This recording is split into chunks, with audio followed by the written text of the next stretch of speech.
On considère la fonction g définie sur R par g de x égale x3 plus 3x2 moins x moins 3. On nous demande de vérifier que g de x peut s'écrire sous la forme x moins 1 facteur de x2 plus 4x plus 3, puis de dresser le tableau de signes de g.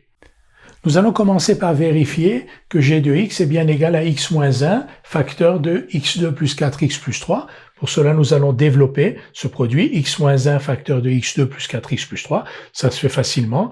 X fois x2, donc x3, 4x2, 3x, moins x2, moins 4x, moins 3. Et après simplification, on obtient x3 plus 3x2 moins x moins 3 qui est bien l'expression de g de x. Donc g de x s'écrit sous la forme x moins 1 fois x2 plus 4x plus 3. Par commodité, on va introduire une nouvelle fonction f définie sur R par f de x égale x2 plus 4x plus 3. Et donc, pour tout nombre réel x, g de x égale x moins 1 fois f de x. Cette fonction f que l'on a introduite est une fonction polynôme du second degré, vous voyez, x2 plus 4x plus 3.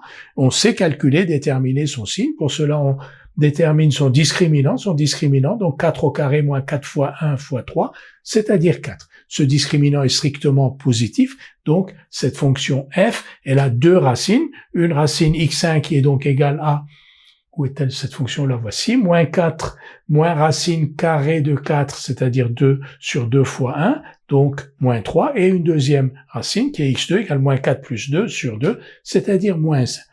Connaissant les deux racines de f, on peut déterminer le signe de f, donc on a tout ce qu'il nous faut pour dresser le tableau de signes de g.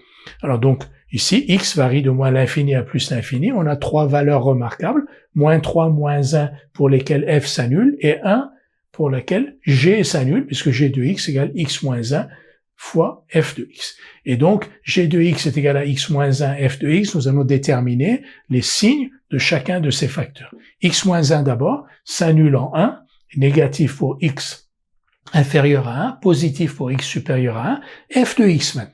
f de x, comme on l'a dit, est une fonction polynôme du second degré, donc entre les deux racines, c'est-à-dire entre moins 3 et moins 1, ce polynôme est du signe contraire du coefficient de x2. Le coefficient de x2, c'est 1, donc f est négatif entre moins 3 et moins 1, et il est positif à l'extérieur des racines. x moins 1 s'annule bien sûr en 1, et f s'annule en moins 3 et moins 1.